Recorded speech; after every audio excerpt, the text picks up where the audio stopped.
That is the magic of A Knight of the Seven Kingdoms, Season 1. And that is exactly what we are going to break down today. Because this season does not just work, it works on every single level, and the reasons why go much deeper than most people have given it credit for. To understand why this show hits the way it does, you have to start from the foundation. Because A Knight of the Seven Kingdoms is not just another entry in the Game of Thrones franchise, it is filling a gap that fans did not even fully realize existed until this show came along and filled it. Think about every story this universe has told so far. Game of Thrones, House of the Dragon, every major narrative thread. They all share one thing in common. The story is always told through the eyes of the powerful. Great lords, queens, kings, dragon riders. People whose biggest problems are which throne to sit on or which family to destroy. We have never once followed someone who woke up in the morning genuinely wondering whether they were going to eat that day. That alone makes Dunk an entirely different kind of protagonist for this world. He is a hedge knight with no house, no name worth mentioning, and no safety net beneath him. Every single step he takes in this world carries genuine weight. Because failure is not just embarrassing for him, it is catastrophic. That changes how you watch the show at a fundamental level because you are not observing from a position of power. You are right there in the mud with him, hoping things work out, and beyond just the protagonist, the scale of this story does something that the other shows genuinely could not do. Game of Thrones and House of the Dragon were big, sprawling political epics with dozens of characters and massive war machines grinding against each other. That scale is exciting, but it has a cost. When the story zooms out that far, you lose the texture of the world. You stop seeing what life actually looks like for the people living in it. A Knight of the Seven Kingdoms zooms all the way back in, and what you find when it does that is extraordinary. Tourneys, hedge knights, the social mechanics of how common folk interact with lords, the small dignities and indignities of everyday life in Westeros. This is the most detailed fantasy world in modern storytelling, and this show finally lets you feel that detail instead of just being told it exists. There is something genuinely refreshing about a story where the next destination is not a war room, but a road, a market, a campfire. Each episode feels like you are traveling somewhere new and discovering something real about this world, rather than just watching powerful people maneuver against each other in grand halls. Then, on top of all of this, the show brings something completely new to this universe in terms of genre.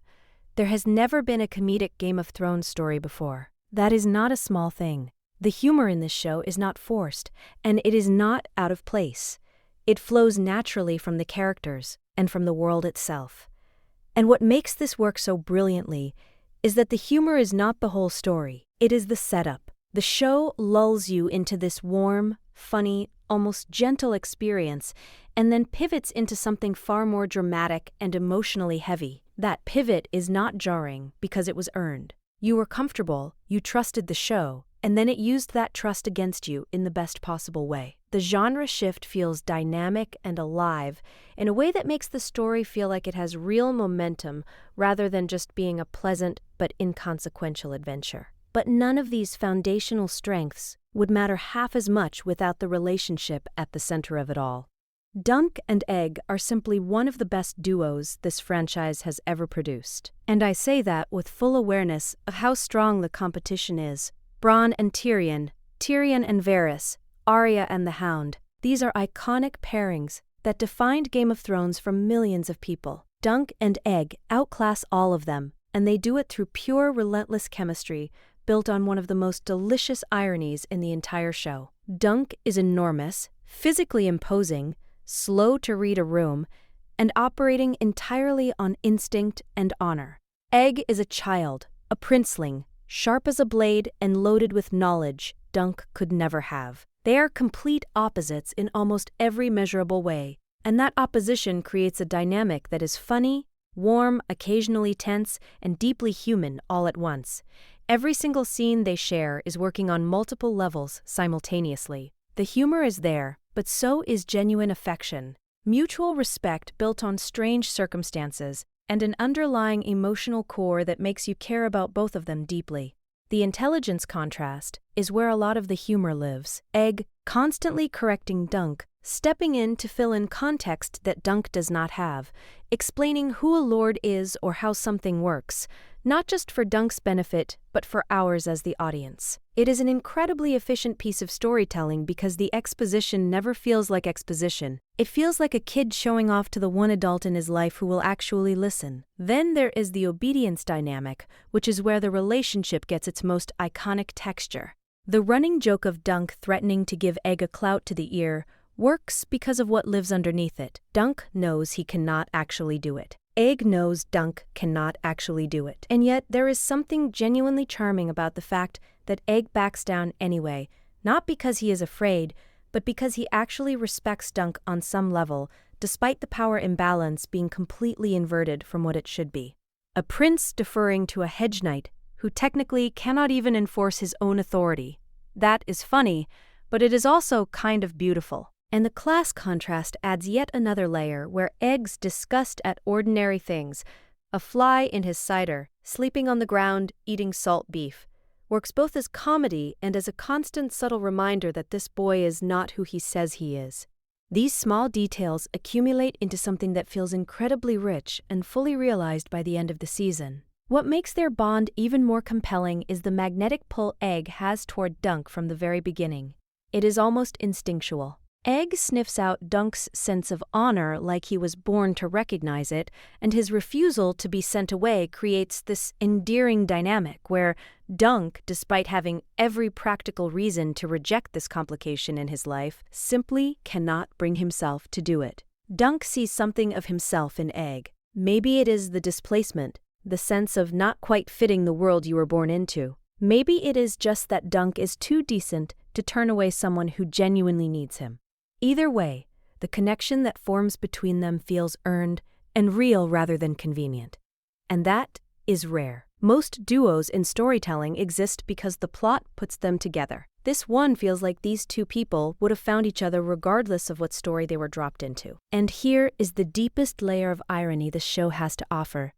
Dunk is not actually a confirmed knight. That is a major change from the source material, and it is a brilliant one. Because despite that technicality, Egg is still drawn to him above every actual knight he has ever encountered. That says everything about what this show believes knighthood really means. It is not the title. It never was. That brings us directly into the thematic heart of this show and why it works so well as a piece of storytelling beyond just being entertaining. A Knight of the Seven Kingdoms is fundamentally a story about what it means to be a good person in a world that does not reward goodness. George R.R. Martin built his entire career on dismantling the fantasy genre's obsession with noble heroes and righteous outcomes, and this story sits comfortably within that tradition. But what makes it special is how it approaches that deconstruction with warmth rather than cynicism. Game of Thrones often felt like it was punishing you for caring about honorable characters. This show challenges honor just as fiercely, but it never makes you feel like caring was a mistake. Dunk's stubbornness, his refusal to back down even when everything is stacked against him, is not portrayed as naivety. It is portrayed as the most genuinely heroic quality a person can have in this world. That is a meaningful distinction, and it changes the entire emotional register of the show. The way the story handles knighthood as an institution is one of its most intelligent threads. Knights in this world openly behave in ways that contradict every vow they ever made. They whore and scheme and betray. Stefan Fossaway abandons Dunk the moment a better opportunity presents itself. Nobody steps up to help a man who is clearly in the right because doing so is inconvenient. The system is rotten, and everyone inside it knows it, and nobody does anything about it. And into this world walks Dunk, a man who is not even technically a knight, and he behaves with more genuine honor than virtually every actual knight in the story. Ira Parker leans into this irony hard, and it pays off beautifully. Raymond Fossaway, getting knighted out of sheer necessity and desperation, is almost comical in how bluntly it exposes what the title actually means.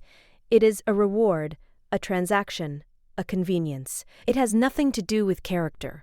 The show makes this argument clearly and cleverly, without ever feeling like it is delivering a lecture about it. And speaking of Ira Parker, the adaptation work here deserves a dedicated conversation because it is genuinely exceptional. George R. R. Martin built his entire career on dismantling the fantasy genre's obsession with noble heroes and righteous outcomes, and this story sits comfortably within that tradition. But what makes it special is how it approaches that deconstruction with warmth rather than cynicism. Game of Thrones often felt like it was punishing you for caring about honorable characters. This show challenges honor just as fiercely, but it never makes you feel like caring was a mistake.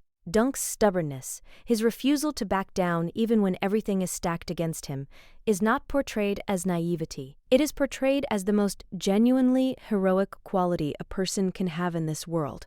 That is a meaningful distinction, and it changes the entire emotional register of the show. The way the story handles knighthood as an institution is one of its most intelligent threads.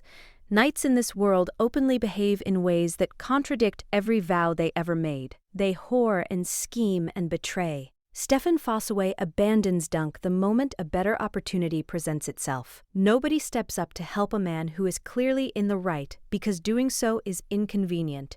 The system is rotten, and everyone inside it knows it, and nobody does anything about it. And into this world walks Dunk, a man who is not even technically a knight, and he behaves with more genuine honor than virtually every actual knight in the story. Ira Parker leans into this irony hard, and it pays off beautifully. Raymond Fossaway, getting knighted out of sheer necessity and desperation, is almost comical in how bluntly it exposes what the title actually means. It is a reward, a transaction, a convenience. It has nothing to do with character. The show makes this argument clearly and cleverly, without ever feeling like it is delivering a lecture about it. And speaking of Ira Parker, the adaptation work here deserves a dedicated conversation because it is genuinely exceptional.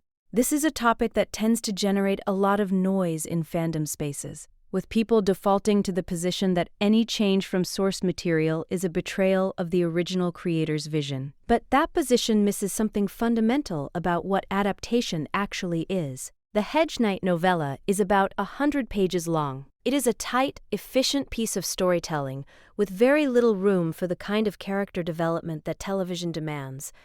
Ira Parker understood this and used the expanded runtime not to pad the story but to deepen it. Characters who were barely sketched in the source material become fully realized people on screen. Lionel Baratheon is the most obvious example.